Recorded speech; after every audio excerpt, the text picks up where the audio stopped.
Le ciment est l'un des matériaux de construction les plus demandés. Chaque année, à la fois le taux de production et le volume de consommation augmentent. La qualité des matériaux en béton dépend de la qualité du liant en ciment. Les particules de ciment individuelles de taille supérieure à 70 microns ne réagissent pas avec l'eau et restent non hydratées dans le béton. Une diminution de l'activité du ciment est également observée lors d'un stockage prolongé.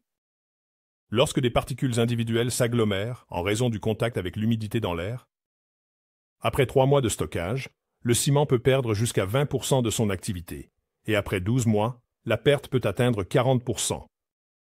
Le ciment périmé n'est pas recommandé pour une utilisation dans les travaux de construction, car le broyage avec des moulins standards ne restaure pas sa réactivité.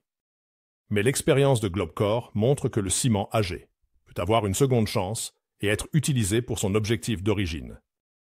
Une technologie développée par Globecor permet non seulement de broyer, mais aussi d'activer le ciment périmé en raison de l'action simultanée d'un champ électromagnétique rotatif et des effets de choc des particules d'acier ferromagnétique qui se déplacent le long de trajectoires complexes, heurtant constamment les parois de la chambre de travail, les particules de la substance traitée et entre elles. Nous avons étudié l'efficacité de l'utilisation de dispositifs à couche vortex avec des particules ferromagnétiques pour le rebroyage et l'activation du ciment. Pour cela, un dispositif de type AVS 150, avec des particules d'acier ferromagnétique, du ciment Kaked M400, du sable et de l'eau a été utilisé. Des échantillons de béton ont été réalisés avec les composants mentionnés ci-dessus. Certaines des échantillons ont été obtenus à partir du ciment original et l'autre partie a été fabriquée à partir du ciment traité dans le dispositif à couche vortex. Le 28e jour, les échantillons ont été testés pour la compression et la flexion. Pour les échantillons fabriqués à partir du ciment non traité dans le dispositif à couche vortex, la résistance à la flexion était de 4,8. La résistance à la compression était de 14,5 MPa.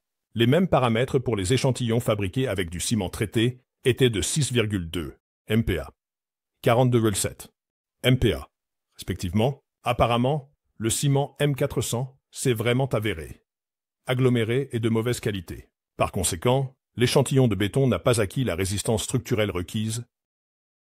Le rebroyage du matériau avec le dispositif à couche vortex AVS 150 a permis d'activer le ciment et d'améliorer la résistance du béton. Après traitement, les paramètres du ciment correspondaient à ceux du grade M500. Ainsi, cette technologie de Globecor permet d'économiser des matériaux en utilisant des ciments périmés sans compromettre la fiabilité des structures. De plus, les dispositifs à couche vortex sont compacts, émettent moins de bruit, consomment moins d'énergie et s'intègrent facilement dans les lignes de production existantes. Dans les prochaines vidéos, nous allons démontrer les caractéristiques des dispositifs à couche vortex dans la production de mélanges de construction secs et de microciments.